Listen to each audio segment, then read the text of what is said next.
One of my best friends, Bonesy TV, who is also the emergency goalie for Nashville, visited us and surprised me and gifted me this awesome set of CCM Gatekeepers from like 20 years ago.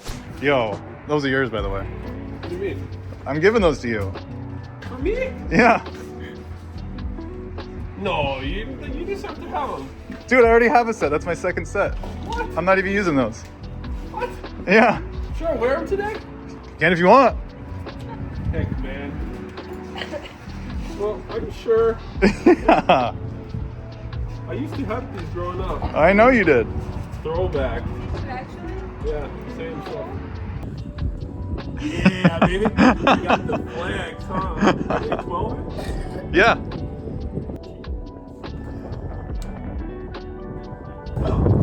So he got me the pads and the blocker, and he knew how special it was going to be for me since I actually had the same pair of pads growing up 20 years ago. Same colorway as this, so this like just brings me back. All the tan leather that's back here in the leg channel, all these straps, all the little logos and the tags right here, just brings me back. This was probably my favorite set of pads ever. So let's take these bad boys on the ice and see how they play 20 years later. All right, we got some goalie gear from the 2005s CCM Gatekeepers.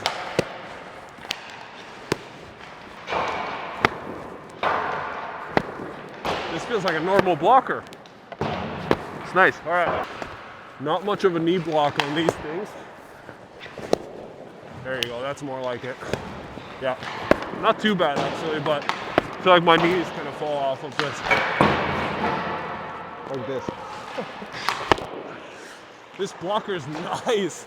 Might have to switch to this one. It's a little crusty, couple holes. Bats are pretty weird because they're strapped pretty hard at the knee. You see I don't have any knee strapping on here.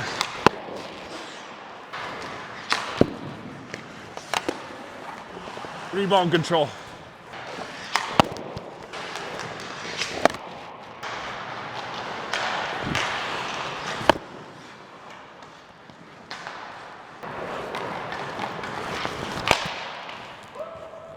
Not much balance going over. Butterfly slide. That's how you do it, baby. I used to have these pads growing up. I think it was like 2004, 2005. Same exact colorway. One of my all-time favorite pads.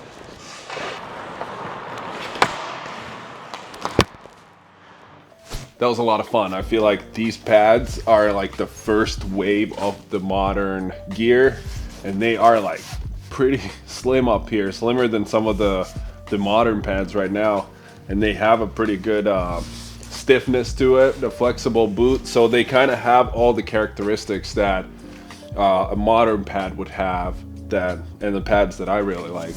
But the only downfall of these is probably the knee block. It's pretty small, as you can see here. The modern knee blocks are square. They come out pretty far over, so there's a big landing for the butterfly. These didn't really have it. You can probably see how small it is, so I felt like I was coming off of them.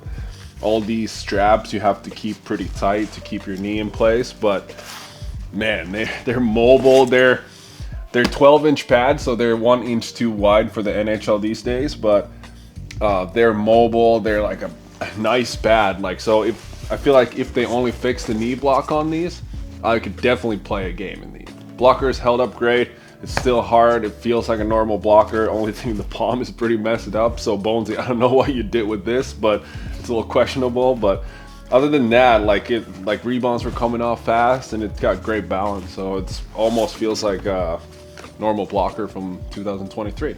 So big thanks to Bonesy for this stuff. Definitely a big addition to the collection. But since this is kind of a set I used 20 years ago, it kind of inspired me to talk about my journey and how I got to playing pro. But for that, we got to go downstairs. So down here in the basement, I got the mass display, kind of the journey throughout my career. And it all starts with my first painted goalie mask. I played for EVU. It's a local team I got in Finland, painted by the legendary Bona Hallikainen in Finland. So this is definitely a special piece in here. And then I kind of got recruited with like three other guys to go play for Helsinki Jokerit, which is the biggest team in Finland. And we had a powerhouse team. I don't think we lost too many games with that. So when I was like 10 years old all the way to 19, I played throughout their junior system. And then under 20s, which is like junior hockey in Finland, I didn't play too much. I was the backup for all 3 years, and then I felt like I needed something else, and that's where college hockey came in the picture and junior hockey. So I had to go play juniors to get a scholarship. And this is my juniors mask for the Minnesota Wilderness in the North American Hockey League.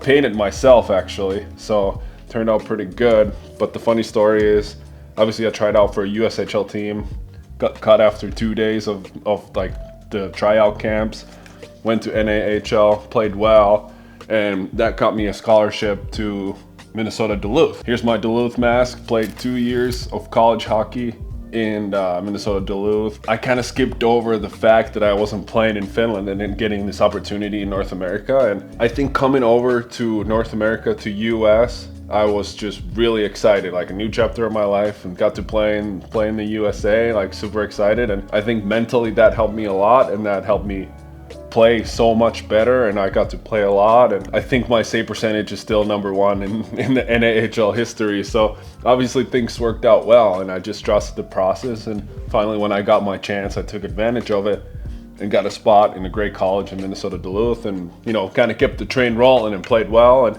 that got me my entry-level contract with Toronto. Let's see if I get my first Toronto mask is here as well.